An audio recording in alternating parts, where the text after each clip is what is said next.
Senhoras e senhores, respeitável público, começando mais um vídeo aqui no meu canal pra gente falar sobre São Paulo Futebol Clube. Prazer pra quem não me conhece, sou Alexandre Vieira, jornalista com passagens por terra, estadão e bola VIP. E agora diariamente trago informações sobre o tricolor paulista, que teve uma segunda-feira agitada. A gente vai passar um pouquinho sobre todos os pontos e trazer um pouquinho do que a gente ouviu de algumas pessoas também. Já te convido a deixar o like e se inscrever no canal, que vai ajudar bastante aqui no conteúdo. Tá bom? Bora começar a falar de São Paulo? O Wagner Ribeiro fez a publicação, né, onde ele faz algumas críticas em relação ao Zubeldia e algumas afirmações em que ele fala que o Moreira foi humilhado e que humilhou o médico e mandou 5 jogadores ameaçando voltar para Cotia e tudo. E aí depois o Moreira fala que só total apoio à comissão técnica, só a Rock Nation que pode falar por mim, que me agencia e tudo. E aí, eu pude apurar algumas informações. O staff do Moreira ficou bem incomodado com essa situação, tá? Até porque se trata de um jogador deles, né? O Wagner Ribeiro não tinha nenhuma interferência, não tem ligação com o Moreira. Então o staff já pontualmente já quis falar com o São Paulo, já para botar panos quentes nessa situação, até para que não prejudique a questão do Moreira. Mas o staff ficou bem incomodado com toda essa situação, porque com que direito o Wagner Ribeiro tinha para falar dele, né, do Moreira, ter citado o Moreira. E aí o próprio Wagner Ribeiro confirmou de que não, foi mais algo de torcedor, foi um desabafo, não tinha nada a ver em relação a algo envolvendo eu e o Moreira, era mais algo no sentido de um desabafo mesmo, porque eu não concordo com o trabalho do Zubeldia. É mais ou menos nesse sentido. Mas é importante trazer que o staff do atleta alega que em nenhum momento o jogador se sentiu humilhado em relação ao Zubeldia, muito pelo contrário, que as cobranças que podem acontecer são normais no futebol e que o jogador não tem nenhuma rusga ou alguma treta ou foi sequer afastado, como o próprio Wagner Ribeiro citou. O que acontece de fato é uma opção, é uma preferência por outros 2 jogadores no setor. E aí a gente pode até debater. Eu sempre falo, para mim, o lateral direito mais talentoso que o São Paulo tem hoje no elenco é o próprio Moreira. Acho que ele poderia ter mais rodagem. O São Paulo busca um lateral direito no mercado, acho que poderia ser o Moreira. Mas a gente sabe que o Moreira tem questões físicas que ele não consegue uma sequência. E o Zubeldia tá ali no dia a dia e ele tem a opção de preferir os outros 2, tá? Mas em termos de rusga, treta, alguma coisa nesse sentido, não tem nada nesse sentido, tá tudo certo ali entre o clube, não vai ser algo que vai prejudicar o dia a dia, o ambiente do São Paulo, tá bom? Pra gente continuar aqui, vou trazer uma informação em relação ao Luciano, vamos trazer aqui um pouquinho. O Goal, o Thiago Fernandes, trouxe a informação de que o Cruzeiro avalia a contratação do Luciano para a próxima temporada. Pude checar essa informação com algumas pessoas ligadas ao Cruzeiro e algumas conseguiram me confirmar, não, é um nome que realmente a gente está aqui conversando, foi um intermediário, não foi nem o staff do Luciano, foi um intermediário, que é natural, né? Pô, exemplo, tá? Alexandre Matos, pô, tô precisando de um centroavante ou de um atacante, como é que, pô, quem você acha que é legal? Aí, pô, eu acho que eu posso conseguir o Luciano para você, eu posso conversar lá com o empresário dele, fazer essa intermediação, e aí eu como intermediário, consigo uma bufunfa, consigo ali uma quantia na transação, porque eu intermediei Cruzeiro e staff do Luciano. Então foi mais ou menos nesse sentido, e aí o Cruzeiro avalia a possibilidade, o próprio Fernando Diniz gosta do Luciano e teria aprovado a sua contratação. Essa é a informação, mas eu acho difícil o Luciano sair, e a gente vai trazer alguns pontos, tá? Primeiro ponto, eu vou até pegar as mensagens para ficar bem claro. Vamos falar do Luciano. O São Paulo confirma de que foi num cenário parecido com o Nestor. Por quê? O São Paulo afirma que não tem proposta por Nestor e que não tem proposta por Luciano, mas o São Paulo, as peças importantes do São Paulo, a alta cúpula fala, não, ó, a gente sabe que tá acontecendo esse movimento aí, a gente tem ciência de que a gente já ouviu uns burburinhos, já tem alguma coisinha, já tem uma sondagem ou outra, então é algo que pode acontecer. Então o São Paulo não nega o possível interesse do Cruzeiro na contratação do Luciano. E aí, uma pessoa próxima ao jogador afirmou que ele é doido pelo clube, dizendo do São Paulo. Então, acreditando que dificilmente ele sairia. Por quê?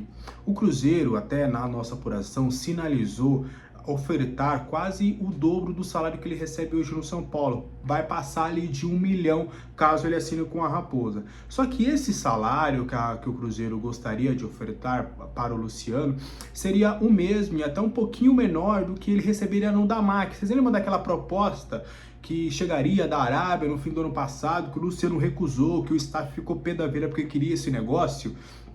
Era o Damac. O clube da Arábia Saudita, se não me engano, hoje está na segunda divisão, mas não é um dos principais clubes. E aí seriam valores próximos, mas ainda menores. Então, assim, eu creio que por dinheiro o Luciano já abriu mão uma vez. Acho difícil ele não abrir mão de novo, né? Porque o Luciano, a gente precisa entender que o Luciano, ele gosta muito de vestir a camisa do São Paulo. Sabe, ele tem meio que um prazer mesmo de vestir a camisa, ele se sente identificado, ele se sente em casa. A gente pode falar Lucas, Caleri, Luciano, são jogadores que gostam de vestir a camisa do São Paulo. E o Luciano já abriu mão de uma baita grana na Arábia Saudita para renovar com o São Paulo. Então, aí agora, eu não sei se por dinheiro ele poderia, de fato, mudar de clube. Só que aí, eu conversei com uma pessoa do departamento de futebol do São Paulo que falou a seguinte frase, que aí é importante a gente trazer. Não dá para se descartar nada quando se tem Alexandre Matos no meio. Alexandre Matos, para quem não sabe, é o homem forte do futebol que cuida das negociações. E ele é conhecido ali dos clubes e dos empresários por ter uma lábia muito boa. Ele consegue convencer os atletas, ele consegue intermediar negociações, ele é muito competente quando se diz respeito a fazer negócios. A gente pode questionar o jogador XYZ que ele tenha contratado em algum clube e tal, mas em termos de negociação ele tem um poder de convencimento muito bom. Então o São Paulo não consegue descartar completamente, porque deixa a decisão para o Luciano, e nessa decisão do Luciano, Alexandre Matos pode jogar uma lábia ali no Luciano, sabe, nessas conversas de negociação, querer trazer o cara, tipo, eu te dou isso, eu te dou aquilo, aqui você tem o Diniz vai ter um projeto, você vai ser o cara X, pô, você quer a 10, eu te dou a 10 também, a gente vai fazer isso, vai fazer aquilo. Então o Matos, ele tem essa lábia, ele tem esse poder de persuasão. Então por isso que o São Paulo e que essa pessoa importante da cúpula do Tricolor não fala, não dá pra eu te falar abertamente que dá pra descartar o negócio, porque a gente sabe que o Luciano quer estar no São Paulo, só que o Alexandre Matos, ele consegue convencer. Então, por isso que a gente está de olho nessa situação e eu não consigo te confirmar 100% se o Luciano fica para a próxima temporada. Então, o cenário mais ou menos do Luciano é esse. Dito isso, eu creio que o Luciano fique, tá? Porque, como eu disse, ele já abriu mão em outras situações. Porque você pensa na Arábia, só você ver relatos de outros jogadores. Na Arábia, além do salário alto, os caras pagam tudo e ainda são bichos, assim. Bicho, pra quem não sabe, é um bônus por você fazer gols, por você ter uma vitória. Então eles pagam bichos altíssimos. Tem vezes que eles pagam um bicho dando um carro zero, assim, do ano. Então o Luciano abriu mão disso pela felicidade e alegria de jogar pelo São Paulo. Então por isso que eu acredito ser difícil essa situação. Beleza? Então acho que eu consegui resumir um pouquinho, porque é importante, eu quis trazer todos os lados, até para vocês entenderem as visões de cada um. A visão do São Paulo, a visão dessa pessoa bem próxima ao Luciano, essa visão do Cruzeiro e essa visão geral, o panorama geral de toda essa situação.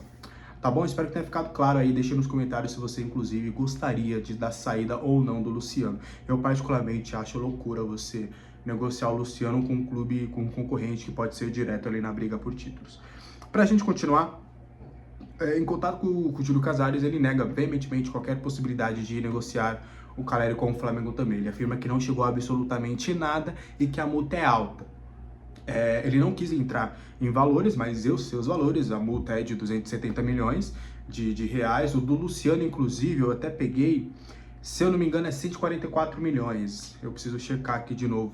Mas é 144 milhões a multa do Luciano, caso o Cruzeiro queira pagar a multa. Mas a do Caleri, o Casares negou veementemente qualquer possibilidade, falou que não chegou nada e que não imagina isso, que o Caleri tá feliz aqui, ele é nosso, né? Abre aspas, ele é nosso. E então qualquer possibilidade de saída do Caleri foi veementemente negada ali, pelo menos neste momento, em relação ao presidente Júlio Casares. Para a gente continuar, Belmonte confirmou em entrevista à CNN Brasil de que o Zubeldia fica na próxima temporada, né? O próprio presidente Júlio Casares já tinha falado abertamente sobre isso. Eu trouxe a informação também, é óbvio, não foi exclusiva nem nada. Eu não gosto dessa parada, mas eu já tinha confirmado aqui, ó, o Zubeldia vai ficar para 2025, ele é o cara. Depois ali de muito diz que me diz, né? O pessoal ficou falando muito, não, ele vai, ele não vai. Ficou muito diz que me disse, eu consegui a informação, não, ele vai ficar mesmo. E aí depois, publicamente, o Júlio Casares falou da situação e o próprio Belmonte agora confirma. Faltava também o diretor de futebol falar sobre essa possibilidade. Ele também garantiu que o Zubeldia fica na próxima temporada. Se gostou da decisão, deixa aí nos comentários também. E pra gente trazer uma notícia final, eu já tinha falado para vocês que o São Paulo ele buscava um lateral esquerdo para ser titular e um meia e um lateral direito para complementar elenco. Seria um nome de que iria só complementar o elenco. Só que aí essa semana, nessa segunda-feira, eu fui, né, checar mais um pouquinho, fui conversar sobre essa situação. E aí eu notei uma diferença na visão da diretoria do São Paulo em relação a isso. Por quê? Até pegando até o gancho da entrevista do Zubeldia, foi inclusive esse gancho que eu peguei para trazer a informação e para buscar esse cenário. O São Paulo vai buscar 3 reforços que chegam para ser titulares. Pode ser que no primeiro momento, por adaptação e tudo, não role. Mas tipo, aí eu vou dar um exemplo. O São Paulo não vai contratar, por exemplo, um nome que é bem sugerido por vocês, o Claudinho do Criciúma, que faz até uma boa competição, mas viria num cenário de aposta. Hoje o Claudinho viria para ser uma opção ali e brigar com o Igor Vinícius, mas não. O São Paulo quer um lateral direito que chegue para assumir a posição e um camisa 10 que chegue para assumir a posição, além do Wendel, que é o lateral esquerdo. Por quê? O Zubeldia ele quer 2 laterais que vão pro fundo. Ele entende que hoje ele não tem laterais com esse perfil. Ele quer 2 laterais que vão bastante para a linha de fundo e tem um bom cruzamento, justamente porque ele quer aproveitar o Caleri. Ele entende que o Caleri pode ser potencializado se ele tiver 2 laterais que vão bastante ao fundo e fazem esse cruzamento certeiro pro Caleri. Outra questão é a do meia armador. O São Paulo vai buscar um meia armador que seja para ser titular. Ele quer um organizador de jogada justamente para ele conseguir encontrar esses laterais no fundo e também as movimentações de um lado do Lucas e do Ferreirinha. Ele entende que tendo um camisa 10 que faça essa ligação, que essa peça tá faltando, que essa peça seria até crucial para fazer o elo de ligação ali entre todos, inclusive também contra o Caleri. Então o São Paulo deu uma mudança no perfil dessas contratações. Vão ser 3 jogadores que o São Paulo entende que serão titulares do São Paulo. Nomes, ainda não temos. O São Paulo está vasculhando o mercado com calma, com cautela, porque lembra da questão de ser assertivo. E quando eu falo assertivo, não é uma questão de ser certeiro, certo? Assertivo eu digo no sentido de, em vez da gente ficar trabalhando com muitos nomes e especulando demais, vamos ser mais certeiros, vamos ter mais firmeza nas negociações, em vez de ficar virando novelas, vamos, ó, esse lateral direito X, beleza, então vamos atrás dele, vamos buscar e veio. Então é mais ou menos nesse sentido que o São Paulo quer, tá bom? Acabei me alongando demais, mas é para trazer um pouquinho do panorama geral em relação ao mercado da bola do São Paulo. Beleza? Espero que vocês tenham gostado do vídeo. Qualquer dúvida, deixe aí nos comentários. Até a próxima. Tchau. Se cuidem. Boa terça-feira. Hoje tem live às 7 horas. Estarei com o Lídio trazendo todas as informações do São Paulo em parceria com os maiores tricolores do mundo. Valeu, abraço. Se cuidem.